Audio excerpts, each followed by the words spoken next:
오늘은 우리의 허물까지도 사용하시는 하나님 은혜에 대해서 말씀을 생각하겠습니다. 우리가 살면서 기쁜 날도 있지만은 헤아려 보면은 힘들고 눈물 나고 어려울 때가 더 많음을 알게 됩니다.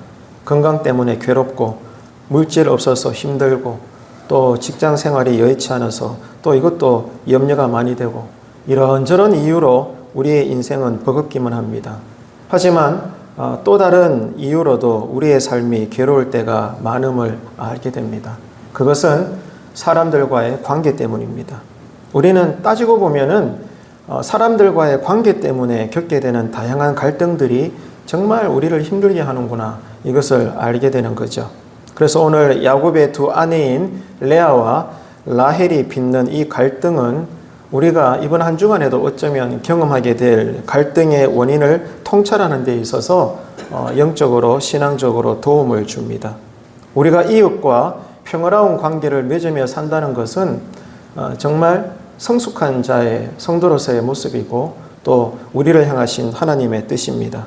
그렇다면 기질이 다르고 성품이 다르고 뭐 하나 같은 것이 없는 우리 각자의 이 거무줄처럼 엮여져 있는 다양한 사람들과의 관계가 그럼에도 불구하고 여전히 평화롭고 그래서 선을 이룰 수 있는 관계가 되어야 되는데, 자, 이렇게 되기 위해서 우리가 집중해야 될 것도 있지만 버려야 될 것이 있다는 것을 알아야 됩니다.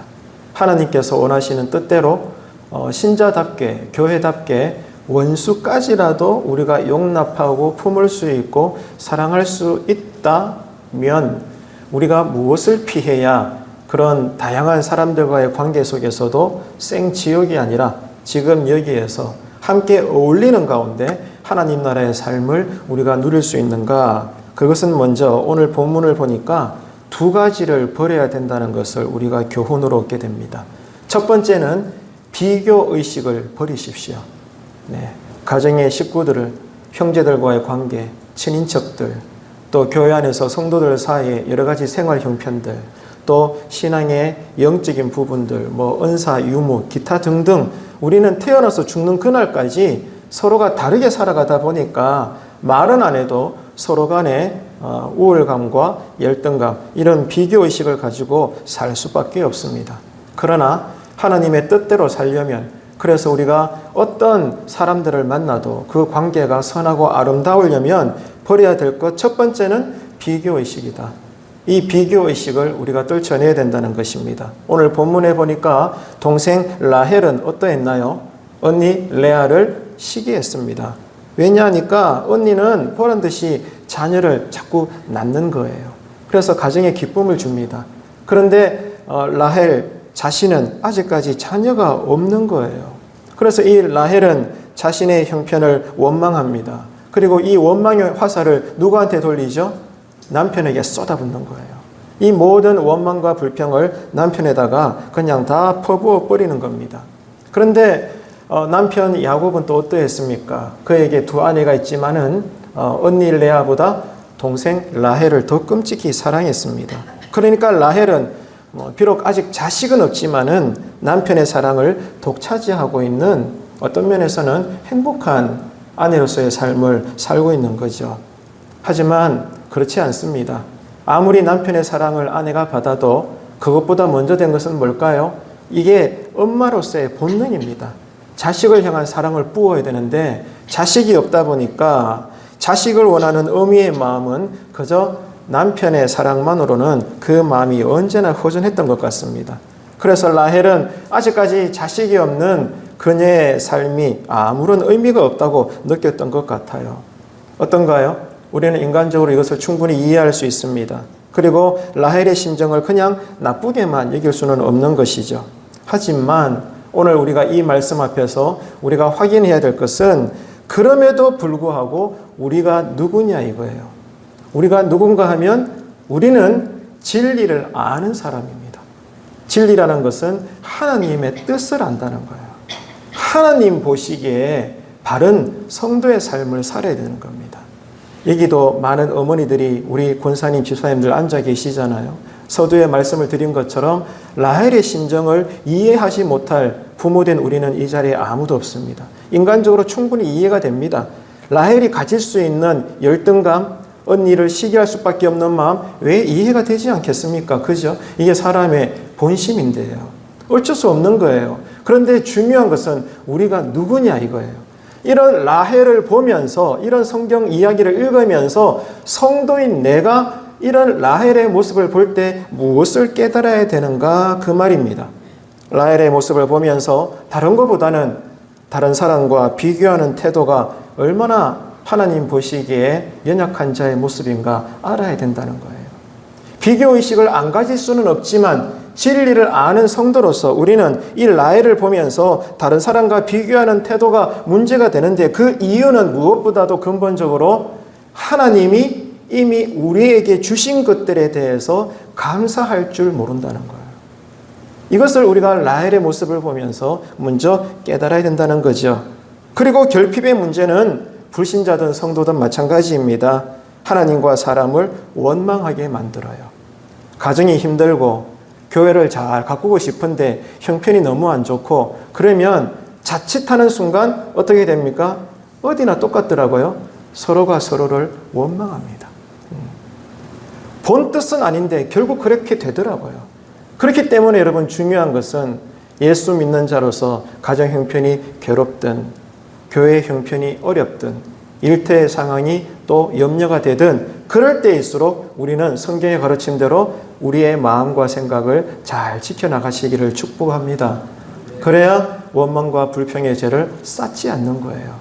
그 비결이 무엇입니까? 이미 하나님이 나에게 주신 은혜가 있다는 거.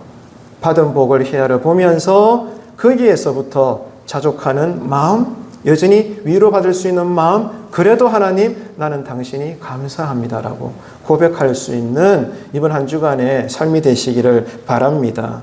이스라엘의 첫 번째 왕이었던 사울은요 어떠했습니까?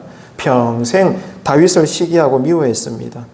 다윗이 골리앗을 이기고 그래서 사람들로부터 하늘을 찌를 만큼 엄청난 인기를 누리게 되었을 때 그만 사울 왕은 그 마음에 악신이 들어와 버리고 다윗을 견디지 못했던 것입니다.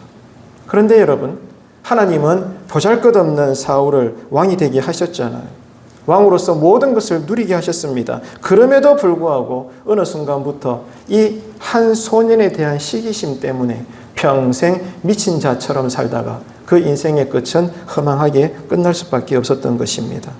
이웃과 화평한 관계를 여러분 맺기 위해서는 첫 번째로 뭘 버려야 된다고요? 비교의식을 버리십시오. 요한에게는 요한의 하나님입니다. 베드로에게는 베드로의 하나님입니다. 저에게는 저의 하나님이에요. 여러분 한 분 한 분에게는 여러분 한 분 한 분의 하나님이신 것입니다. 이런 나의 하나님이 우리의 하나님이신 거예요. 그렇기 때문에 여러분 안 그럴 수는 없지만은 그렇기 때문에 마음과 생각을 성령 안에서 지키셔서 이미 하나님이 나에게 주신 그 은혜를 늘 곱씹어 보면서 지금 나에게 내가 원하지만 없는 이 결핍의 어려운 상황들을 잘 인내하시고 극복하시고 이겨내시는 한 주간이 되시기를 주님의 이름으로 축복합니다. 그래서 이미 하나님께서 우리에게 주신 은혜에 대해서 감사하며 그러므로 하나님과 이웃을 우리가 최선을 다해서 섬김으로 서로 간에 화평의 관계를 유지한다. 이것이 바로 우리를 향하신 하나님의 뜻인 거죠. 첫 번째는 이런 비교의식을 버리는 것이고 두 번째는 이기심을 버려야 합니다. 이기심. 이기적인 마음을 버려야 돼요. 라헬은 결국 자신이 아들을 아직 못 낳고 있잖아요. 그래서 이 결핍을 채우려고 어떻게 합니까? 안 되겠다. 이렇게 해야 되겠다. 종 빌라를 남편에게 줍니다. 여보, 지금 내가 아기를 못 가지니까 어쩔 수 없잖아요. 내 밑에 있는 종 빌라를 그대에게 드리니 귀한 아들을 나 대신 낳아주십시오. 해서 두 아들을 낳습니다. 단과 납달리를 얻게 되는 거죠. 그런데 여기서 우리가 확인해야 될 것은 이 라헬이 종의 몸을 통해서 두 아들을 얻게 되었는데 이 아들들의 이름을 짓는 과정에서 경쟁심과 이기심이 숨김없이 드러난다는 것을 우리가 확인을 해야 됩니다. 라헬은 하나님이 자신의 억울함을 풀어주셨다는 뜻으로 단이라는 이름을 붙였고, 그 다음에는 언니와 겨루어 마침내 내가 이겼다, 그런 기쁜 마음으로 납달리라는 이름을 지었습니다. 그러니까 지금 라헬의 목적은 오롯이 하나입니다. 나 언니와 경쟁해서 이길 거야. 언니와 경쟁해서 이김으로써 어떻게 한다는 거죠? 그러면 나는 행복할 것 같아. 여기에 지금 갇혀 있는 거예요. 지금 그녀 자신의 만족을 위해서라면 가족이 어떤 고통을 당하는 것도 그녀에게는 아무런 관심사가 되지 않았던 것입니다. 이게 뭐죠? 이기심인 거예요. 이런 극도의 이기심은 언니 레아를 자극합니다. 그래서 언니 레아도 어떻게 합니까? 또 질 수 없잖아요. 그녀도 자신의 종인 실바를 남편에게 주는 결과를 불러오게 된 것입니다. 바로 이거예요, 여러분. 이기심이 우리를 사로잡게 되면 우리는 나에게만 여러분 매이게 됩니다. 그래서 나 때문에 주변에 누가 불편해하는가? 그게 아니더라도 지금 우리는 함께 행복한가? 함께 지금 신앙을 살고 있나? 가정 안에서든 일터든 교회 안에서든 이런저런 내가 속해 있는 사람들과의 관계 속에 전체를 볼 수 있는 눈을 잃어버리게 되는 것입니다. 이게 여러분 비교의식과 이기심이 나를 나쁜 사람으로, 자꾸 이렇게 약한 사람으로 만들어버리는 거예요. 자신의 욕망에만 집중하게 하는 거죠. 다윗을 생각해 볼까요?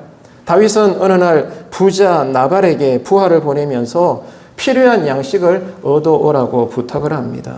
왜냐하니까 다윗은 평상시에 이 나발의 양떼를 잘 지켜주고 보호를 해왔거든요. 그래서 이후에 어느 날 다윗도 형편이 조금 어려워지니까 자기가 베푼 은혜가 있기 때문에 당연히 이 부자 나발이 자신의 이 다윗의 부탁을 들어주겠다라고 여겼던 것 같습니다. 근데 나발은 어떻게 했나요? 은혜를 망각하고 자신의 많은 소유가 조금이라도 축나는 것을 용납하지 않았던 것입니다. 이렇게 이기심에 사로잡힌 나발에게는 자신을 도와준 사람의 은혜와 이 도움에 대해서는 전혀 감사를 하지 못하고 그것을 헤아리지 못했다는 것을 구약 성경은 우리에게 잘 보여주고 있는 겁니다. 이처럼 하나님께서는 우리가 예수 이름으로 이웃을 사랑하고, 그러므로 교회 안에서는 성도들이 되겠고 또 동네로서는 지역 사람들이 될 텐데 모두가 다 평화로운 관계 안에서 머물기를 원하십니다. 그러려면 내 안에 이기적인 욕망을 버리고 타인의 유익을 구하는 그런 이타적인 삶을 삶으로 주님께서 원하시는 그리스도인으로서의 평화를 이루어 나가는 그런 다양한 사람들과의 관계가 되어야 되는 것입니다. 이를 위해서 여러분 하나님은 우리에게 성령님을 주신 것입니다. 성령의 능력을 부어주신 거예요. 그래서 우리 안에 있는 자꾸 이 육신의 생각과 욕망에 눌리지 않게 하시고 따르지 않게 하시고 오직 성령님의 음성에 이번 한 주간에도 우리가 귀를 기울이게 하심으로써 오늘의 말씀대로 어떻게 해요? 이웃과 모든 주변의 사람들을 내가 함께 할 수 있고 저들의 형편을 내가 먼저 헤아려 볼 수 있고, 그러므로 누구든지 나 예수 믿는 사람으로 심지어 원수일지라도 그러나 기본적으로는 평화롭게 내가 먼저 지낼 수 있는 사람, 그 사람이 뭐라고요? 하나님의 뜻대로 사는 사람입니다. 기도도 열심히 하고 말씀도 열심히 읽고 예배도 절대 빠지지 않고 그런 만큼 여러분 삶의 열매를 맺는 성령의 사람들로 한 주간 사시기를 주님의 이름으로 꼭 부탁을 드립니다. 자, 그러면은 오늘 야곱의 두 아내 이야기를 통해서 우리는 이런 비교의식과 이기심을 버리는 것만으로 자, 교훈을 우리가 가지고 말씀을 끝내면 되는 걸까요? 아니라는 거죠. 하나님은 이 두 아내의 허물까지도 사용하셔서 결국에는 하나님의 뜻을 이루어 가신다는 것을 여러분 꼭 기억하셔야 됩니다. 그러니까 이 레아와 라헬 그리고 각자의 종들을 통해서 야곱은 결국 몇 명의 아들을 얻게 됩니까? 무려 12명의 아들을 얻게 돼요. 한두 명이 아닙니다. 얼마나 많은 아들을 하나님께서 복으로 주시는지 몰라요. 그런데 여러분 우리가 기억해야 될 것은 하나님께서 야곱에게 이런 12명의 아들을 주셨는데 그런데 그 과정이 어떻다는 거예요? 두 아내의 이기적인 경쟁심으로 인하여 생겨나게 되었다는 겁니다. 그러니까 그 말은 이 두 아내의 경쟁심의 결과가 야곱의 12아들이 아니라 하나님은 그런 과정을 통해서라도 결국 약속대로, 한번 따라합시다. 약속대로. 어떤 약속이에요?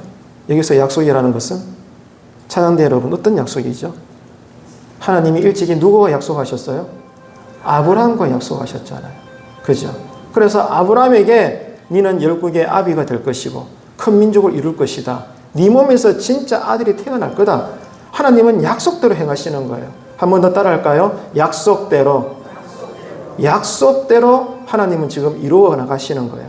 근데 그 과정이 어려운 과정으로 이루어 나갈 수도 있지만 오늘 본문에서처럼 두 아내의 이기적인 갈등이 일어나는 과정을 통해서도 또 따라합시다. 약속대로 하나님은 당신의 모든 뜻들을 이루어 나가신다는 거예요. 이해가 되십니까? 그러니까 야곱의 12아들이라는 것은 그 핵심이 뭐냐 하면은 두 아내의 경쟁심의 가정사가 아니고 전적인 하나님의 은혜라는 겁니다. 야곱과 두 아내의 허물이 막 드러나고 있지만 그럼에도 불구하고 하나님은 뭐 하신다고요? 일하고 계신다는 거예요. 선을 이루신다는 거죠. 그러니까 여러분 그렇잖아요. 믿음은 허물 많은 나를 바라보고 꼬꾸라지지 말고 그럼에도 나를 통하여 선을 이루시고야만은 누구를 바라보라고요? 따라합시다. 나의 하나님, 우리 하나님, 할렐루야. 그런 믿음을 달라고 이번 한 주간에도 우리는 하나님과 싸워야 되는 거예요. 이 은혜가 한 주간에도 있게 되기를 축복합니다. 두 아내가 서로 이기심에 빠져가지고 아들 경쟁을 하고 있을 때 야곱은 어떤 태도를 보였습니까? 그저 끌려가기만 했어요. 라헬이 이렇게 하면은 이렇게 끌려가고 레아가 또 이렇게 하면은 또 이쪽으로 끌려가고 그냥 힘없는 갈대처럼 이리 갔다가 저리 갔다가 그냥 남편이라는 작자가 한 가문의 어른인 존재가 두 아내의 이 경쟁심에 놀아나는 거예요. 이런 모습이 지금 성경에 기록되고 있는 것입니다. 무슨 말인가 하면 출산의 문제가 인간의 뜻대로 되는 것이 아니라 생명의 주인이 되시는 하나님께 달려있음을 야곱이 정말 믿었다면 야곱 앞에서 두 아내가 이기적인 이 경쟁심을 벌이고 있을 때 어떻게 해야 됩니까? 그러면은 말려야죠. 제재를 해야죠. 그리고 하나님 방법대로 가문을 여러분 일으켜야 되는 것입니다. 그런데 야곱은 그러지를 못했다는 거예요. 아내들에게 휘둘리고 만 것이죠. 자, 그런데 보니까 재밌는 부분이 있습니다. 라헬이 자식이 없으므로 어떻게 합니까? 남편 야곱에게 앙탈을 부립니다. 나 못 살겠다. 당신과 나 사이에 아들 못 놓게 하면 나 죽어버릴 거야. 나 자살할 거야. 그래도 좋아? 이렇게 남편을 달닥 볶는 거예요. 그랬더니 야곱도 참지를 못하는 거지. 어떻게 반응합니까? 보소. 내가 하나님이가. 내가 하나님이라야 당신 몸에 아기를 넣을 수 있지. 나보고 뭐 우열한 말이고 그러마. 이렇게 지금 티격태격 싸우는 거예요. 이게 지금 오늘 본문에 기록되어 있는 것입니다. 왜 이 말씀 드리는 줄 알아요? 이런 이야기를 들을 때 우리가 성경을 안다면, 성경을 사모한다면 어떤 케이스가 생각나야 될까요? 이 야곱과 라헬, 레아 이 삼관계의 복잡한 경쟁의식 속에서 여러분 읽을 때 특별히 야곱과 라헬의 부부싸움을 들을 때 우리는 어떤 또 다른 성경의 이야기가 떠올라야 될까요? 바로 이삭과 리브가입니다. 이삭과 리브가가 여러분 생각이 나는 거예요. 왜냐하면 리브가도 알고 봤더니 불임이에요. 아기를 못 가지는 거라. 근데 라헬도 그랬지만 라헬은 남편에게 막 이러잖아요. 근데 리브가는 그러지 않았어요. 남편을 협박하지도 않았고 또 이삭은 야곱처럼 아내에게 화를 내지도 않았습니다. 아기를 갖지 못하는 내 아내가 얼마나 힘들까. 늘 주님 앞에 엎드려 기도했던 거죠. 두 부부가 대조를 이루고 있어요. 이해가 되시죠? 지금 우리 가정은 어떤가? 우리 교회는 어떤가? 서로를 어떻게 대하고 있는가? 여전히 하나님과 교회와 가정을 위한다는 마음으로 나는 은근히 알고 보면 내 마음이 누군가를 원망하고 있지는 않나? 당신 왜 그러는데? 당신 이러면 안 되잖아. 이러지 말라는 거예요. 오늘 본문을 통해서 나와 내 부부는, 우리 가정은, 우리 성도들은 야곱과 라헬처럼 살 것인지 아니면 이삭과 리브가처럼 살 것인지 오늘 성경은 우리에게 선택하라고, 우리의 모습을 보라고 말씀하고 있는 것입니다. 사람의 힘으로 어떻게 할 수 없는 상황을 만나게 되었을 때 우리가 어떤 반응을 보이는가는 다른 거 없어요. 우리의 성품과 믿음에 따라 달라지는 것입니다. 아무리 우리가 예수를 한 공간 안에서 믿고 있어도 시시때때로 내가 어찌할 수 없는 내 인생의 결핍의 문제나 여러 가지 환란이 찾아왔을 때 나는 그에 대해서 반응을 해야 되잖아요. 근데 어떻게 반응하는가가 어디에 달려있다는 거죠? 신앙 안에서의 내 성품과 내 믿음에 달려있다는 거예요. 그래서 야곱과 라헬은 막 서로 싸우는 거죠. 서로 원망하는 거예요. 서로를 탓하는 거예요. 그런데 똑같은 상황이지만 이삭과 리브가는 다르게 행동했다는 거예요. 하나님의 뜻이 어디에 있는가? 오늘 우리는 이런 가정사 이야기를 통해서 헤아려 볼 수가 있는 것입니다. 그렇기 때문에 우리가 우리의 뜻과 상관없이 꼼짝달싹할 수 없는 곤란한 지경을 우리가 또 만나게 되었을 때 우리의 반응은 다른 거 없습니다. 하나님을 믿고 성숙하게 믿음으로 반응하는 것입니다. 이런 신앙을 달라고 한 주간에 여러분 우리는 기도해야 되는 것입니다. 두 아내의 시기심과 경쟁심은 대단했잖아요. 자신의 여정을 통해서라도 언니는 동생을 이기려고 하고 동생도 언니를 이기려고 하는 이 기가 막힌 아침 드라마에서나 나올 법한 이런 가정사의 상황을 지금 우리가 읽고 있는데, 이럴 때 여러분 두 아내는 하나의 남편에게 제안을 하잖아요. 내가 아들을 못 낳으니 내 종의 몸을 당신이 가져서라도 아들을 낳으십시오. 이렇게 제안을 했을 때 남편 된 야곱은 그럴 수 없다라고 말하는 것이 아니라 그 말을, 그 제안을 그냥 받아들이는 그런 상황들이 오늘 본문에 기록되고 있는 것입니다. 자, 이런 모습은 과거의 아브라함과 사라의 모습에서도 우리가 생각을 할 수가 있는 거예요. 사라도 아들을 못 가졌잖아요. 우리가 아는 바대로. 어느 날 참다가 기다리다가 하나님이 약속은 주셨지만 25년 동안 하나님은 그 약속을 응답해 주시지 않았기 때문에 2년도 아니고 우리가 여러분 인내의 한계가 있습니다. 25년을 어떻게 기다린단 말입니까? 그래서 사라가 남편에게 아브라함에게 어떻게 제안합니까? 그러지 말고 내 종 하갈과 하룻밤을 보내고 나 대신 아들을 가지라. 그래서 이스마엘이 태어났고 이 아들이 그냥 하나님이 주신 아들을 우리 여기자고, 그렇게 퉁치자고, 이렇게 창세기는 기록을 하고 있지 않습니까? 똑같은 경우가 계속 반복되고 있는 거예요. 그런데 여러분 여기서 우리가 꼭 알아야 될 것은 이런 사건들은 그 고대 사회 때 상당히 일반적이었다는 겁니다. 이 점을 여러분 기억하세요. 지금 우리 시대에는 이게 낯설잖아요. 이런 일을 우리는 할 수 없잖아요. 이건 말이 안 되는 현대사의 부부 관계이지 않겠습니까? 근데 고대사에서는 일부 다처제란 말입니다. 그래서 당연히 일어날 수 있는 상황이라는 거예요. 이 점을 우리가 상식적으로 알아야 됩니다. 하지만 중요한 것은 우리가 누구라고? 진리를 아는 성도요.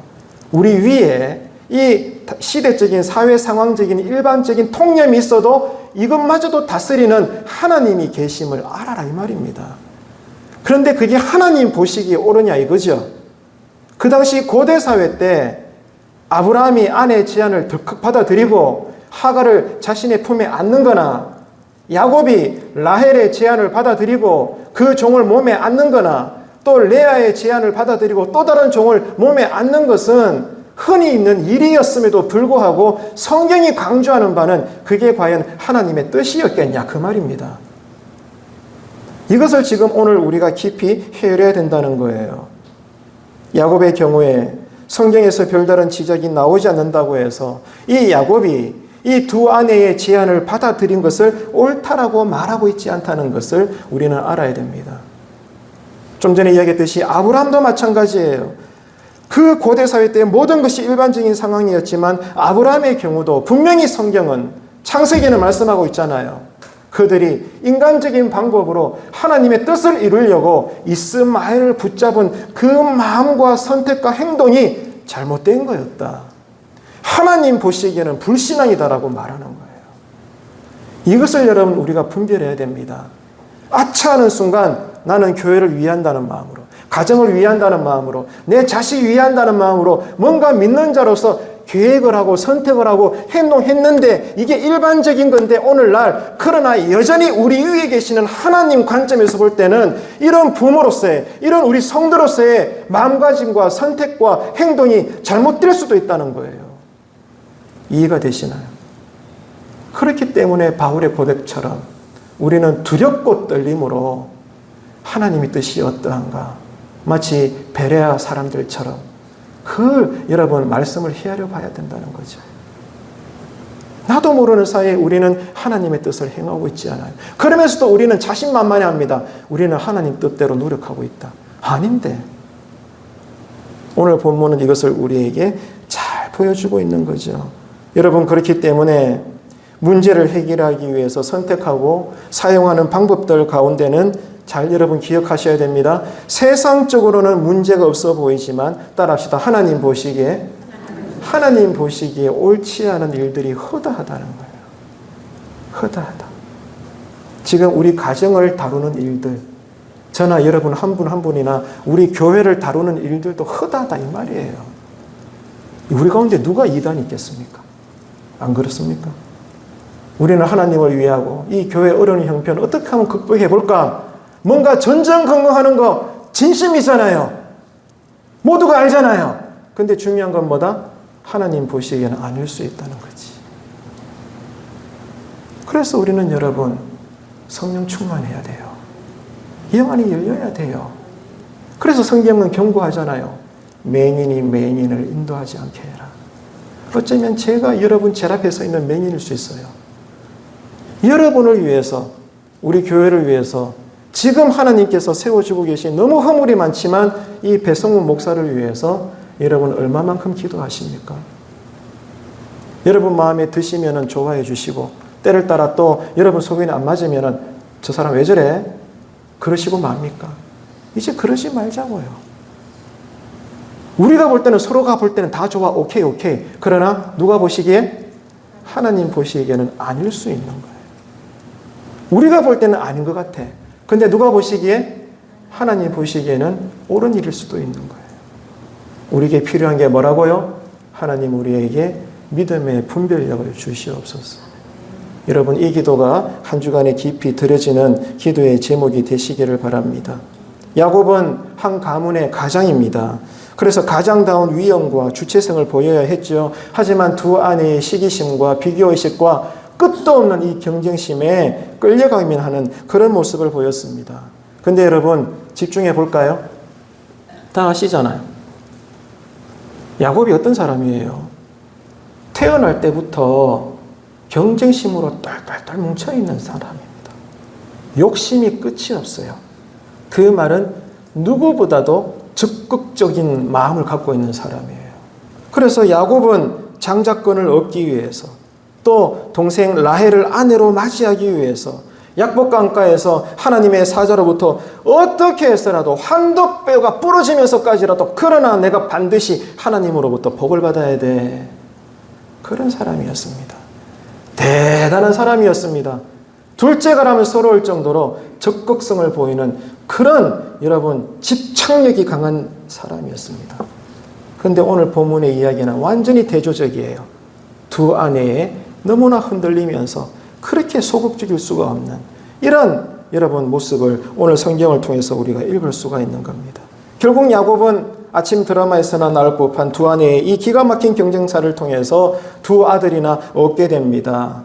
고대 사회에서는 아들이 많을수록 그 가문의 경쟁력이 올라가는 것, 힘이 있는 것입니다. 그래서 어쩌면 야곱은 이 라헬과 레아의 제안을 당연히 좋게 여겼을 겁니다. 대안은 그거니까. 누구라도 그 대안을 말할 거니까. 왜? 아들을 많이 낳아야 내 가문이 더 왕성해지는 것이거든요. 누구라도 그렇게 생각할 수밖에 없는 상황인 것입니다. 하지만 이것은 그때 당시 사회의 가치관에 따른 판단일 뿐입니다. 우리는 우리 시대의 세상의 가치관을 따라 생각하거나 행동하는 것이 아니라 한번 따라합시다. 오직 하나님 뜻대로. 또 따라합시다. 오직 성경 말씀대로. 아멘이십니까? 하나님 뜻대로 우리가 분별하고 고민하고 확인하고 죽을 것 같아도 말씀이 가라 하니까 가고 할 수 있지만 말씀이 하지 마라 하니까 하지 않고 다시 한번 아멘 하시겠습니까? 할렐루야. 예. 이 마음, 이 구별된 삶, 그게 뭐죠? 거룩입니다. 거룩. 구별된 것이 거룩이에요. 모두가 다 21세기 이 지금 시대의 세상 가치관에 맞추어서 살아가지만 그 가운데 진짜 예수 잘 믿는 사람은 아니라는 거예요. 여전히 어찌 보면 캐캐묵은 말씀일지라도 성경 말씀의 원리를 따라 내 삶을 맡겨버립니다. 그 외길을 따라 순종합니다. 하나님의 뜻이 어디에 있겠습니까? 하나님이 누구를 들어 사용하시겠습니까? 여러분, 모든 일의 인간은 완전히 무능한 존재입니다. 우리 스스로 내 인생은 내 거다, 주인인 것처럼 착각해서는 안 됩니다. 오늘 또 우리는 하나님의 절대 주권을 겸손하게 인정하며 살아야 됩니다. 왜? 그럴 때 하나님은 우리의 길을 열어주십니다. 그리고 우리를 사용하십니다. 우리를 지키시고 보호하시는 거예요. 다시 강조해 드립니다. 야곱이 12아들을 얻게 된 것은 두 여자의 이기적인 경쟁심의 산물이 아닙니다. 오직 뭐라고요? 하나님의 전적인 은혜였던 것입니다. 다시 말해 이런 허물 많은 이 한 가정의 남편과 두 아내 종들까지 포함하여 덕지덕지 붙어있는 이런 기가 막힌 가정사의 허물을 통해서도 여러분 크게 따라해 주십시오. 약속대로. 누구와 약속이죠? 아브라함과의 약속대로 하나님은 여전히 선한 것도 악한 것도 큰 것도 작은 것도 밤도 낮도 무엇이든지 간에 다 이용하셔서 결국 선을 이루시고야만은 그 하나님의 절대 주권, 그 하나님의 절대 주권을 여러분 깊이 묵상하시기를 축원합니다. 그게 신앙이에요. 그게 여러분 예수 믿는 거죠. 이것을 오늘 우리가 깊이 헤아려야 되는 것입니다. 우리는 오늘 이야기를 통해서 우리가 실수를 저질러도 하나님이 다 해결해 주신다, 이런 그냥 쉽게 생각할 수 있는 여러분 불순한 생각을 내려놓고 인간의 불신앙과 허물은 용납될 수 없는 것입니다. 그러나 그럼에도 불구하고 그런 것들마저도 하나님은 붙들어 사용하셔서 마침내 당신의 뜻을 이루시고야만은 여전히 나를 위해 나보다 먼저 일하시는, 지금도 주무시지 않고 졸지도 아니하시는 불꽃 같은 눈동자로 우리를 바라보고 계시고 함께 하시며 이끌어 가시는 그 하나님 안에서 절대 순종하심으로 이번 한 주간에도 약속대로 영권, 물권, 인권, 심지어 고난의 복까지도 받는 한 주간 되시기를 축복합니다. 축복합니다. 네, 여러분 그렇기 때문에 늘 기도의 제목은 동일합니다. 하나님, 내가 또 실수할 거예요. 또 허물은 많을 거예요. 그래도 저는 이제 믿고 확신하고 합니다. 이런 허물투성인 나를 하나님은 또 사용하실 텐데 내가 이것을 확신하고 기뻐하게 하시고, 그렇기 때문에 내가 할 것은 오직 감사와 기도로 이 시대의 풍조를 따르는 것이 아니라 모두가 맞다라고 해도 나는 말씀에 받더니 말씀이 아니라고 하면 나는 no라고 말할 수 있는 그런 구별된 성도로 이번 한 주간 살게 하여 주옵소서. 이 기도가 늘 드려지는 한 주간 되시기를 바랍니다. 야곱이 이스라엘의 선조가 된 것, 이스라엘이 큰 민족을 이루게 된 것은 우리의 허물의 결과가 아니라 그 허물까지도 하나님은 방법으로 사용하셔서 따라합시다. 전적인 하나님의 은혜입니다. 믿고 감사하시면 크게 아멘 합시다. 네, 아멘, 아멘이죠. 기도할 때 여러분 이것을 하나님과 우리는 다투는 거예요. 내가 기뻐합니다. 감사합니다. 하나님을 신뢰합니다. 어떻게 하시든 나는 하나님을 선한 목자로 경배합니다. 이렇게 한 주간을 여러분 살아가시는 우리가 되시기를 바랍니다. 우리가 하나님의 백성이 된 것은 내가 노력하고 선해서 그런 게 아니에요. 역시 전적인 하나님의 은혜 때문입니다. 이 사실을 잊지 않고 한 주간을 사셔야 합니다. 자, 말씀을 맺겠습니다. 성도로서, 그리스도인으로서 누구든지 간에 화평한 관계를 이루는 것이 하나님의 뜻인데, 그러면 먼저 두 가지를 버리라고 했습니다. 첫째, 뭘 버립니까? 비교의식. 따라합시다. 비교의식. 두 번째, 뭘 버려야 돼요? 이기심을 버려야 됩니다. 하지만 이런 비교의식이나 이기심 같은 허물이 있을지라도 하나님 어떤 분이시다? 이런 걸 통해서라도 따라합시다. 약속대로 선을 이루시는 하나님을 믿으시면 크게 아멘 합시다. 이 하나님에게 집중하세요. 나에게 자꾸 집중하지 말고 하나님을 바라보시라고요. 그러면은 샬롬, 진짜 하나님만이 나에게 체험해 주시는 샬롬, 이 샬롬이 내 마음의 강물이 되고 바다가 될 줄로 믿습니다. 그래서 우리가 할 일은 매일 하나님의 은혜를 사모하고 기다리고 그러므로 누리는 것입니다. 이러려면 아무리 바빠도 여러분 믿음의 의지력을 발동하셔서 말씀 읽는 시간, 기도하는 시간을 포기하지 마세요. 빼앗기지 마세요. 세상 시간과 타협하지 마세요. 그게 여러분 우리 영혼이 죽는 것입니다. 그러지 말고 정말로 성령에 매여서 이번 한 주간에도 전신갑주를 입고 먼저 하나님과의 관계가 화평하고 그러므로 하나님 안에서 모든 성도와 이웃 사이에서도 평화를 이룰 수 있으므로 우리가 누구다? 하나님의 아들임을, 예수 제자임을 모든 주변 사람들에게 알려나가며 살 수 있는 그런 복 있는 한 주간이 되시기를 주님의 이름으로 축원합니다.